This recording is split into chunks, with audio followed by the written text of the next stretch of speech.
네, 안녕하세요. 반갑습니다. 첫 번째로 매트리스 청소를 그만둔 이유에 대해서 좀 얘기를 해볼 거고, 두 번째는 청소업을 시작하고 작성한 것, 요거에 대해서 얘기를 좀 해볼까 합니다. 해볼까 하고, 첫 번째죠. 매트리스 청소업을 그만둔 이유.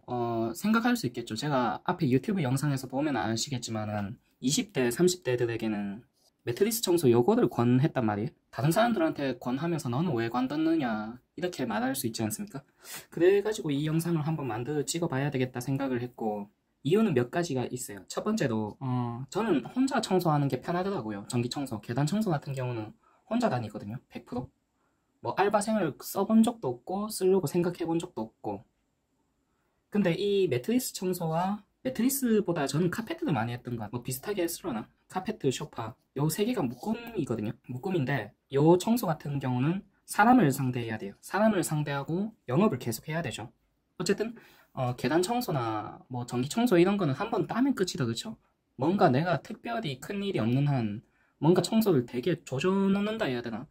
좀 막 가서 쓰레기 뿌려놓고 막 청소를 안 하고 그러지 않는 한 특별히 고객을 볼 일도 없고 상대할 일도 없어요. 근데 매트리스, 카페트, 소파 같은 경우는 일단은 청소를 따는 것부터 시작하거든요. 청소 일을 따야 일을 시작을 하겠죠. 그래서 거기서부터 모든 게 영업을 계속 고객을 상대해야 되죠.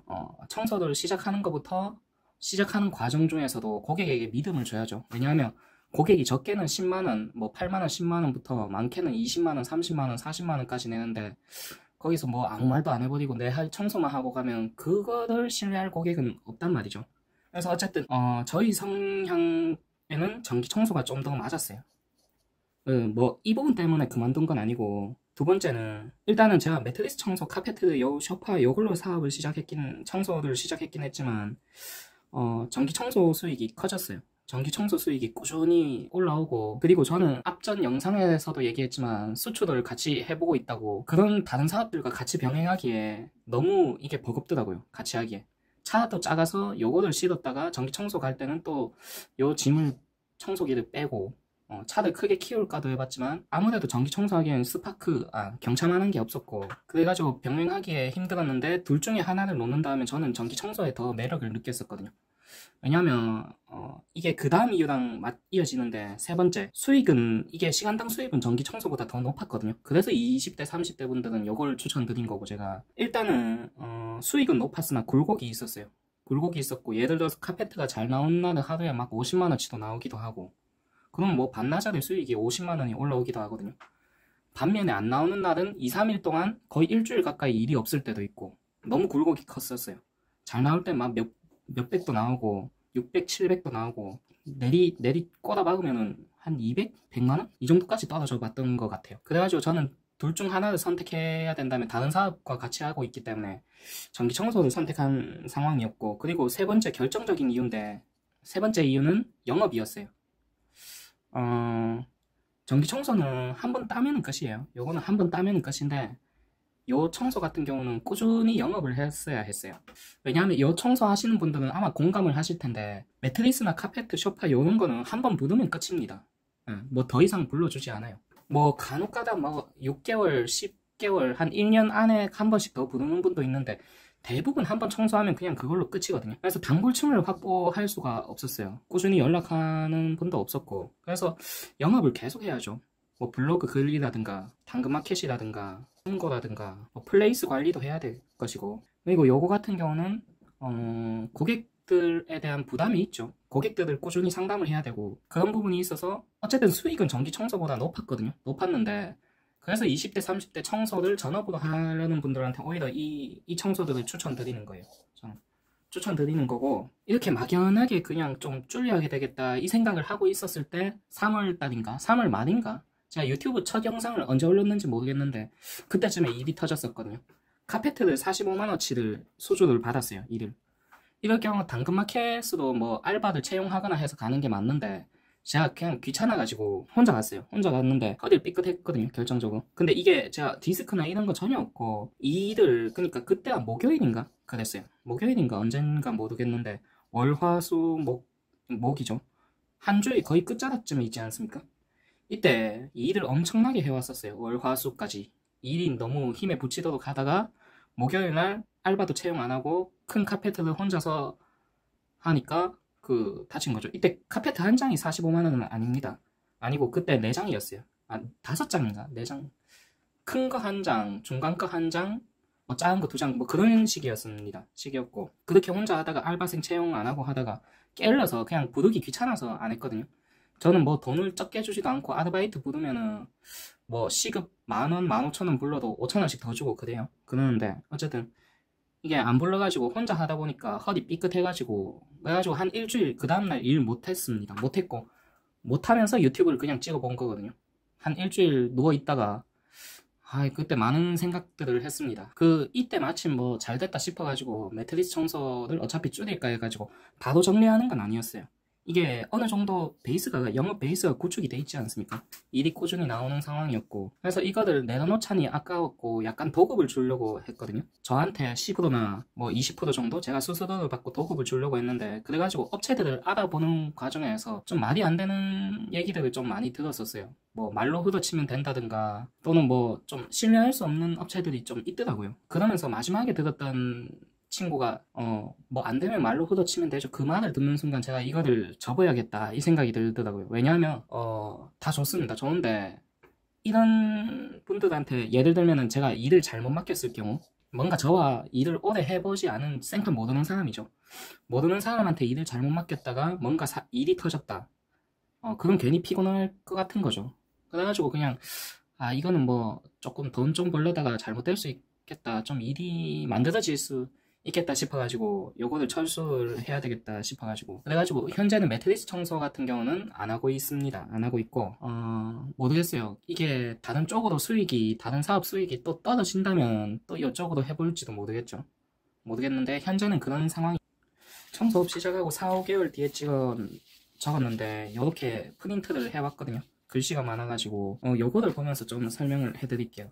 제가 요거를 왜 적었는지 또 요게 왜 필요한지 일단 청소 사명서라고 제 마음대로 적어봤는데 요 책이 아니라 요거를 적게 된 거는 무슨 해외 유명한 자기계발서 읽다가 요런 거 한번 해보면 재밌겠다 싶어가지고 적어봤고 첫 번째는 고객에게 최상의 서비스를 제공하도록 노력한다. 그리고 두 번째는 마진을 높일 수는 있으나 부당한 요금은 청구하지 않는다. 그리고 세 번째는 고객은 내 서비스를 이용해주는 소중한 사람이다. 이렇게 적어봤어요. 적어봤고 요거는 청소업 시작하고 조금 있다 적은 건데 어쨌든 세부적인 사항을 보면은 개인 컨디션 관리에 최선의 노력을 다한다.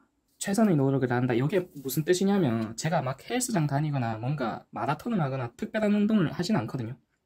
하진 않는데 뭐 예를 들면은 요거는 뭐 음식 같은 거 막 먹지 않고 뭐 채식이라기보다 조금 깔끔하게 먹으려고 노력하고 뭐 그런 게 있죠. 그리고 요거를 하는 이유는 저희가 대화를 할 때 그 사람 한 개인의 컨디션에 따라 많이 좌우되기도 하거든요. 제가 요거는 학원에 있을 때 배웠어요. 20대 중반을 학원에서 있었는데 내 컨디션에 따라 뭐 수업이 많이 좌지우지 되더라고요. 제가 컨디션이 좋을 때는 수업이 좋다고 하고 내용이 잘 이해된다고 하고 그때 좀 이런 부분이 중요하지 않나. 어쨌든 저희는 뭐 대기업 회장님들이나 뭔가 결정권자가 아니고 직접 일을 하는 사람들이기 때문에 이게 개인의 컨디션 관리가 상당히 중요하다. 특히 영업 나갈 때, 고객들을 상대할 때 이 부분이 개인 컨디션 관리가 정말 중요하다는 걸 많이 느끼고 청소할 때는 이게 컨디션 관리와 건강 관리가 되면은 청소가 수월하거든요.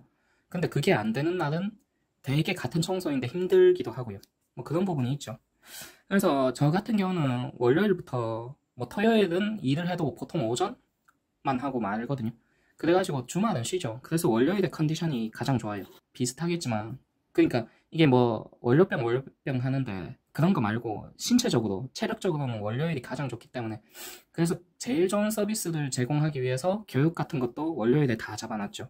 뭔가 청소 교육이라든가 좀 중요한 일정들을 저는 월요일, 화요일 이렇게 잡는 편이고 월요일 해가지고 A급 청소도 다 모아놨어요. 예를 들면 뭐 한 건에 8만원짜리라든가 제가 최근에 유튜브에도 올렸지만 한 건에 8만원이라든가 뭐 20분 걸리는데 10만원 나오는 청소라든가 그런 초 A급 청소들은 다 월요일에 모아놨죠. 그리고 두 번째는 음주는 월 1회 이상 하지 않는다. 이걸 딱 지키진 않거든요. 이번 달만 해도 2번 먹었어요. 근데 가능하면은 최대 한 번으로 하려고 노력해요. 제가 술이 약하진 않는데 또 이게 술을 먹으면은 정신이 흐리하다 해야 되나? 이게 한 2, 3일은 가는 것 같더라고요. 그래서 가능하면 월 1회 이상 안 하려고 노력하는 편이고, 그리고 두 번째, 그 다음에는 청소 기술 향상에 주 1회 2시간 이상 공부한다. 그리고 고객이 만족하도록 커뮤니케이션 하는 방법을 공부한다. 이것도 뭐 제 앞전 영상에서 얘기했지만 카네기 인간관계론이라든가 저는 그런 책들을 읽으면서 도움을 많이 받았거든요. 그리고 뭐 비즈니스 협상론이라든가 뭐 그런 책들이 많더라고요. 이 시중에 나와 있는 책들이 많아서 그래서 이런 것도 공부를 하기도 했고, 그리고 두 번째는 마진은 높일 수 있으나 부당한 요금은 청구하지 않는다. 내 역량 세부 내역으로 보면 내 역량 밖의 일은 과감하게 포기한다. 또는 신뢰할 수 있는 타업체에 맡긴다. 그러니까 이게 하다 보면은 제 역량 밖의 일들이 들어올 때가 있어요. 예를 들면 최근에 찍었던 방충망 뭐 150만원치 견적이라든가 그런 거는 저도 욕심이 나죠. 욕심이 나는데 저는 그 정도의 실력은 안 되거든요. 안 돼가지고 방충망 저를 가르쳐 주셨던 사장님한테 전화를 해가지고 좀 드리기도 하고, 따로 수수료를 받지는 않습니다. 받지는 않고 그냥 드리고, 뭐 그분이 작은 일 있으면 저한테 주기도 하고, 이번 같은 경우는 기프티콘 좀 큰 거 보내주셨더라고요. 고맙다고. 그리고 신뢰할 수 있는 타업체에 맡긴다. 이게 어쨌든 내 이름을 걸고 들어가는 청소이기 때문에 뭔가 청소를 던져줄 때는 그 고객이 아니라 그 업체를 어느 정도 실력이 있는지 알고 있어야 돼요. 제가 방충망을 맡겼던 사장님은 울산에서 거의 실력으로는 탑이거든요. 뭐 방충망 그건 뭐 아무나 대충 다 하면 되지, 그게 아니라 방충망도 이게 주상복합이나 외부에 달려있는 거나 롤 방충망 이런 거는 어려운 건 상당히 어렵거든요. 그래서 실력적으로는 울산 탑 업체라서 제가 그거를 알고 있기 때문에 이 사장님께 드린 거고, 그러면 서로 좋죠. 이 사장님도 돈 벌고, 이 사장님이 바쁠 때는 작은 거는 저를 찾아주기도 하고. 그래서 모르는 업체에 맡겼다가 저는 뭐 작은 돈 욕심내다가 큰 탈 날까봐 그래서 안 맡겼어요. 모르는 업체는. 그랬고, 그리고 모르는 부분은 투명하게 밝히고 타 업체에 연계해준다. 요 위에랑 같은 얘기죠. 뭐 당장 돈 버는 것도 좋지만 고객한테 솔직하게 얘기하거든요. 이거는 저희 업체에서 할 수 있는, 저는 1인 사업장이기 때문에 제가 할 수 있는 영역이 아닙니다 하고 다른 업체를 소개해주기도 하고 또는 추천해주기도 하고 뭐 그런 식으로 했었어요. 그리고 세 번째는 고객은 내 서비스를 이용해주는 소중한 사람임을 잊지 말자. 어쨌든 고객이 저희에게 돈을 쓰는 사람들이지 않습니까? 적게는 몇만 원에서부터 많게는 수십만 원까지 쓰는데 저는 이 부분이 감사하더라고요. 물론 진상 고객들은 제외하고요. 뭐 그런 고객들은 잘 없는데 어쨌든 되게 진실되고 좋은 사람 같다. 제가 이 말을 꼭 하고 싶었는데 제가 착한 사람이 아니고요. 착한 사람이라서 이렇게 하는 게 아니고 나쁜 돈과 나쁜 행동은 나쁜 흐름을 부릅니다. 그래서 안 하는 거일 뿐이에요. 이게 제 영상 보면서 되게 오해하시는 분들이 많은데 저는 이윤을 추구하는 사람이고요. 또는 마진, 장사꾼이고요. 청소해서 돈 벌려고 청소한 거고, 이렇게 고객들에게 솔직하게 말하는 게 결국 저한테 이득이거든요. 그게 퍼져가지고 다시 돌아올 때가 많았었어요. 저는 많았었고, 이렇게 하는 게 제가 착한 사람이 절대 아니고요. 저는 봉사도 한번 나가본 적 없습니다. 개인적으로 뭐 30년 넘게 살면서 뭐 누군가를 도와본 적이나 기부 이런 것도 해본 적 없고, 다만 저는 김승호 회장님 글과 영상을 한 번씩 보거든요. 그분이 나쁜 거는 나쁜 걸 부르고 좋은 걸 좋은 건 부른다고 그렇게 말씀하시더라고요. 전 그 말 들으면서 되게 공감했거든요. 나쁜 돈과 나쁜 행동은 나쁜 흐름을 부릅니다. 이거를 제가 이래서 이 이유 때문에 이렇게 하는 것이 뭐 다른 이유 없어요. 여기에 대해서 좀 더 얘기를 하자면 제가 20대 초반에 있죠. 저는 학원에 있었거든요. 학원에 있었는데 제 친구 중 한 명은 대마초 농장을 했었어요. 대마초 농장을 필리핀에서 했었는데 뭐 필리핀 뭐 해외 여기저기 왔다 갔다 하면서 하더라고요. 돈도 상당히 많이 벌었습니다. 많이 벌었는데 지금 죽었거든요. 돈 많이 벌었죠. 돈 많이 벌었는데 그 30대가 넘어가서는 막 여기저기 쫓기기도 하고 뭐 어쨌든 돈이 안 좋은 흐름을 만들었죠. 이 친구가 돈을 많이 벌 때는 행복했느냐? 이때 제 수입이 월 500 정도였는데 20대 초반에 20대 중반에 초중반 이쯤 될 겁니다. 이때 학원에서 근무했었는데 이 친구가 아마 제 10배 이상 벌었을 겁니다. 근데 이때 행복했느냐? 맨날 눈은 풀려 있었고요. 한 번씩 보면은 눈은 풀려 있었고 뭔가 좋아 보이진 않았었어요. 어쨌든 그래가지고 이런 일들이 있었고 나쁜 돈과 나쁜 행동은 나쁜 흐름을 부르기 때문에 그냥 안 한 거일 뿐이에요. 이렇게 하지 않아가지고, 그러니까 제 말이 정답은 아닌데, 그래서 제가 착한 사람이 아니라 나쁜 돈과 나쁜 행동은 나쁜 흐름을 부르기 때문에 그래서 안 하는 걸 뿐입니다. 안 하는 걸 뿐이고, 오늘 이렇게 좀 주저리 얘기해봤습니다. 얘기해봤고, 이렇게 좀 봐주셔서 감사합니다. 이상입니다.